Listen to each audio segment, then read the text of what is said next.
Banyak sekolah tapi sedikit belajar. Itulah problem pendidikan di Indonesia saat ini.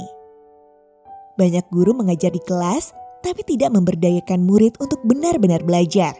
Mereka sekadar menyampaikan materi pelajaran tapi tidak memfasilitasi murid untuk mencari pengetahuan dan keterampilan dengan caranya sendiri. Sayangnya, banyak guru tidak menyadari bahwa ini adalah sebuah kesalahan. Mereka tidak merefleksikan praktek mengajarnya di kelas, lalu memperbaikinya. Mengapa ini terjadi? Banyak program pelatihan untuk guru yang sekadar formalitas, sehingga sedikit berdampak pada pembelajaran murid. Akibatnya, tidak ada perubahan yang terjadi di ruang kelas. Lalu, apa yang perlu dilakukan untuk mengatasi problem tersebut? Program Guru Merdeka Belajar didesain untuk mengembangkan kompetensi guru melalui 4 kunci. Pertama, mengubah paradigma bahwa mengajar perlu berpihak pada kebutuhan murid. Kedua, mendukung guru untuk terus mengembangkan kompetensi pedagogiknya.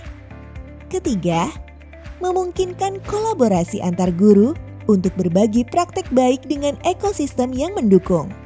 Keempat, mengembangkan karir protean guru. Dengan demikian, program ini berupaya mengubah program pelatihan guru dari sekadar formalitas menjadi sebuah kesempatan untuk mengembangkan diri yang bermakna dan berdampak luas bagi pembelajaran murid.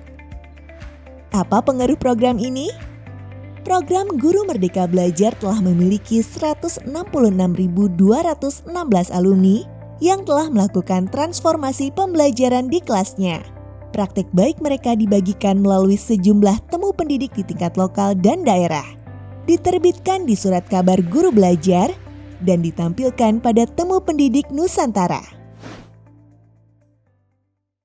Hai, perkenalkan nama saya Niki. Saya adalah seorang GPK atau Guru Pendidik Khusus di SDIT Bina Insani Kota Kediri. Dan inilah video refleksi saya setelah mengikuti pelatihan Guru Merdeka Belajar. Dulunya saya adalah guru yang perfeksionis dalam hal administrasi karena ingin dilihat oleh orang-orang atau lembaga di atas saya.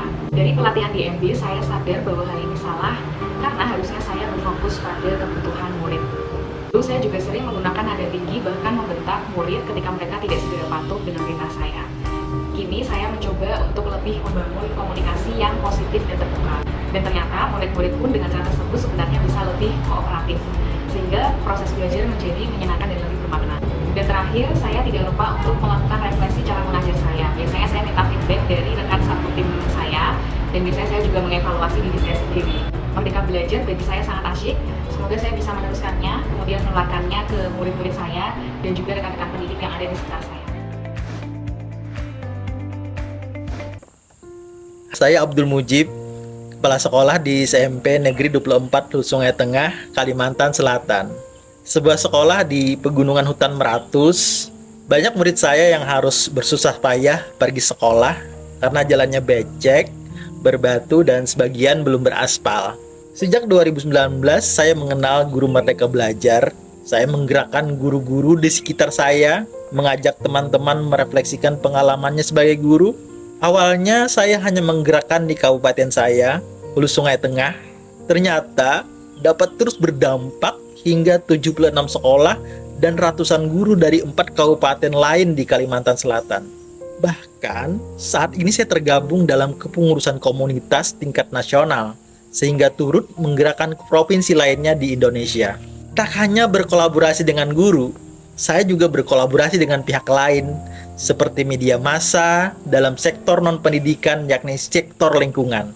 Saat itu Hulu Sungai Tengah terkena banjir bandang, banjir yang sangat besar sehingga memaksa masyarakat untuk naik ke atap rumah. Tak ada bantuan sama sekali selama 4 hari karena akses ke pemerintah provinsi terputus. Beruntung saya dapat berkolaborasi dengan media massa nasional atas informasi dari kenalan guru di Kediri. Setelah saat itu barulah banjir besar tersebut diliput dalam skala nasional, sehingga banyak bantuan bisa masuk. Saya merasa senang berkolaborasi karena dapat semakin berdampak bagi banyak orang. Saat ini saya telah mengembangkan kompetensi dan karir saya sebagai kepala sekolah, guru influencer, dan guru pelatih. Pengalaman paling berkesan dalam pengembangan karir ini adalah pengalaman sebagai guru pelatih. Saat itu, saya merasa sangat senang karena mahasiswa yang saya dampingi membuat sebuah karya, yakni kelas alam yang sangat disukai oleh murid-murid. Pengalaman itu membuat saya merasa percaya diri sebagai pelatih. Saya merasa menemukan karir yang sesuai dengan minat saya. Selanjutnya, karir kepelatihan saya berkembang dengan menjadi pengajar praktik dan fasilitator program guru penggerak. Saya senang menjadi guru Merdeka Belajar karena saya menjadi sangat berkembang. Ingin ambil peran dalam perubahan pendidikan? Mari membuat dampak berkelanjutan dengan program Guru Merdeka Belajar.